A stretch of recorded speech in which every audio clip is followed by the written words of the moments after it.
Let's go live to the Prime Minister. He's speaking in Taree. The officials who are doing such a remarkable job here. I want to thank the people who have engaged with us here this morning and this afternoon over the last hours. Rod and Milton both welcomed us to their farms. They're going through tough times. Milton has been there for 74 years on his farm, and the loss of stock, the devastation that we have witnessed firsthand has been only exceeded by the extraordinary resilience that these Australians are showing. And I just take my hat off to them. They have been quite remarkable, and they went through not just talking about their needs going forward and the challenges that they will have to get back on their feet, but what that means as well for others. And it is a point that whilst there are people who are directly affected here, every Australian is affected as well by the fact that we've had a loss of dairy industries that will have an impact right throughout Australia and right throughout the economic impact here as well. But the human impact we must remember first and foremost. The loss of 5 lives through these devastating floods, but the extraordinary hardship that people have gone through. People have spoken about the 2021 floods and how that had a devastating impact, but they thought that would be the peak. Well, this flood has been far worse and the impact has been far more severe. I spoke with Lynn at Wingham when we visited there. Lynn's 80 years old and has lived in this area for her entire life there in Wingham, and she has never seen anything like it in her lifetime, as did other people in Wingham who we spoke to firsthand. There is nothing like coming to an area and seeing people firsthand and engaging with them. So I want to say that to those people as well who are helping out, lastly to acknowledge them. But whether it's the Australian Defence Force who've arrived today with 70 personnel, the people from DRA, there'll be 100 here by the end of the week, the magnificent people from the SES and from other volunteers as well. Holly Rankin here, who's coordinating the volunteers here. This is the best of community spirit. That says a lot about the Australian ethos of who we are. We look after each other in difficult times. We don't leave people behind. And I'm here certainly to say on behalf of the Commonwealth Government, but I think Janelle will allow me to say on behalf of the New South Wales Government as well. And Claire, of course, the local council's always at the forefront of dealing with these challenges. Every level of government, along with every level of Australian society, stands with this community and will not leave them behind. We've seen people talk about how they looked after each other. You know, Rod's dairy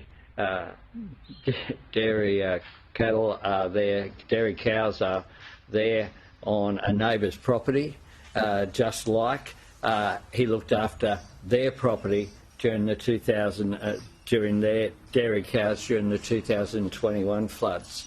We're seeing people really pitch in and look after each other, people looking after their neighbours and bringing them into their homes, people who've been devastated. But there are still massive challenges, and we need to understand, and certainly the government understands, that this isn't something that will go away in a matter of days or weeks or even months. This will take some time, the recovery, but Australians are resilient, they're tough, and we will come through this and we'll come through it together. I want to say that we are activating the Australian Government Disaster Recovery Payment in 9 local government areas. This payment helps people who have suffered the most serious impacts, including major damage to their home or serious injury or loss of a loved one as a result of severe weather, It's a one-off payment of $1,000 for eligible adults and $400 for eligible childs. It'll be available from 2 p.m. tomorrow for people in the Bellingen, Coffs Harbour, Dungog, Kempsey, Maitland, Mid-Coast, Nambucca Valley, Port Macquarie, Hastings and Port Stephens local government areas.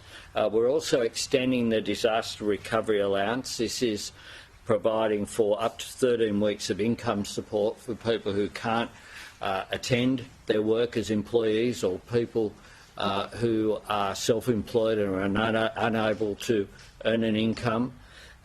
We're extending that to all 19 local government areas that have previously been subject to support from the government. This will be available from 2 p.m. tomorrow. That comes on top of the 4 local government areas, including Mid-Coast here, Port Macquarie, Hastings, Kempsey and Dungog, that had previously been subject to allow this support. This involves as well, comes on top of the support that is already rolling out, including personal hardship payments, $180 for eligible adults and up to $900 per family in the 19 affected local government areas. The Community Recovery Support Fund that provides $1 million for all of the impacted councils just to help with the costs of cleaning up and repairing damage, and as well the primary producers and small businesses support. This provides for concessional rate loans as well as freight subsidies to help transport livestock and fodder. All of these supports, we acknowledge there's going to be more needed here, but we are ensuring as well that that support can not just be made available but can actually be delivered by having Services Australia set up here in the local area. That has been very effective. Unfortunately, the Commonwealth and state governments have had a lot of experience in rolling out these programs, and we want to make sure that it's done efficiently and it's done in a way that respects the fact that the last thing that people who've been through this experience need is to deal with bureaucracy and red tape. We want to make sure that the money flows and it flows through in a respectful way. In addition to that, of course, at the hubs that are being established, there's other support as well, including mental health support. One of the things that we've spoken about with some of the volunteers here as well is just how tough this is, and that will be for a long period of time as well. To all the volunteers who are pitching in here, it is remarkable that people have come, whether they be SES people who we met from Western Australia, as well as from other parts of New South Wales and the East Coast, or whether it be the volunteers, the gentleman who rode his bike from Victoria to help out, and others as well. At the worst of times, we see the best of the Australian character, and we see that on display here in this local community. Happy to take a couple of questions for anyone else too. Prime Minister, $1,000 for affected homes. I'm sure you can appreciate that will barely scrape the sides for a lot of families. Can't even afford insurance because the premiums are too high. I guess what would you say to those people? Oh, we recognise that people are doing it really tough. I've said that there's more support is going to be needed. What we're doing though is making sure that people have that immediate support that they need, and that's what's required at this point in time. Just on that, where are Well. Just on that, where are people going to live? We're going to have houses knocked down. Look, we're at really early stages now of that. The Minister here for Recovery might want to answer that as well, but we're at early stages. What we're about is making sure that people are looked after in the immediate sense. Prime Minister, what's the solution on that insurance inaffordability though? People here have been hit by floods, as you said, twice in 4 years. Say they can't afford insurance. Is it time to look at perhaps a reinsurance pool for floods like what is an offer in Northern Australia? Well, we expect insurance companies to do right by their customers and swiftly process claims. They've set up an office here so that they can be dealt with swiftly. Our focus now is on the clean-up and recovery from this event. That's our focus, the immediate needs. That's what people here expect us to do. Yes, there are longer term issues that need to be looked at. What we need to do at this point in time, though, is make sure that people's immediate needs are looked after.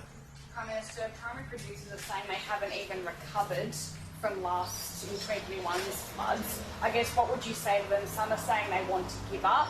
Last time they fell through the cracks, didn't qualify for any of the primary producer payments. Can you guarantee that every primary producer in the region will have access to the funds? Well, I can guarantee that the government will be doing our best to make sure that people are looked after. In 2021, I wasn't the Prime Minister. What we have done here, I'm on the ground here, I was on the ground here in the region on Friday as well. We've had our Minister has been here the whole time. We'll continue to engage with people. We've spoken directly today with primary producers. We know there are challenges here. We know there are major challenges. But what we're about now is dealing with the immediate concerns of recovery and looking after people during this period. You said it's immediate. You said it's immediate support for people. How soon can people expect to get money in their bank accounts to begin? As I said when I went through it, the payments, some of them have been available since 2 p.m. Yesterday. The others are available today. I went through the payments and when they're available, and as soon as they're processed, we have Services Australia here on the ground, ready to process. Is the government considering buybacks, especially for people who have been flooded twice in 4 years? It's a matter for the state government, but the Lismore scheme is in place. Our concerns are immediate, the immediate concerns, which is what we are dealing with. Some residents that we've spoken to feel that the assistance, the deployment of the ADF and even your visit have come a little too late and they felt abandoned the last couple of days. What's your response to those? Well, I was on the ground in this region on Friday. I was on the ground here. I'm here again today. My Minister has been here non-stop, has been here the entire time. The Minister for Emergency Management, the Australian Defence Force. I saw, on the main street of Taree there, they're working. They're on the ground here, 70 of them, 100 DRA. The Australian Defence Force personnel that I met have come from Coffs Harbour, have come from Queensland, have come from different parts of New South Wales, as well as across nationally as well. They've been deployed upon the request. We had Australian Defence Force in the air through choppers rescuing people. I mean, the priority in last week was rescuing the extraordinary number of people who needed to be rescued. Just to give some indication, 7,791 incidents received for this event, 795 flood rescue activations, 15,362 calls, this is as of this morning, have been received for this event, over 600 in the last 24 hours. Damage assessment has so far deemed 695 buildings as not being habitable. There's been 165 personnel deployed from outside New South Wales SES already, and another 74 are due to arrive in coming days. This has been a massive effort from the authorities as well as from the community. How long will the Australian Defence Force be based in Taree? Is that the only area that they'll be in? No, they'll be based here for as long as necessary, and I've said that if more are required, further support is required.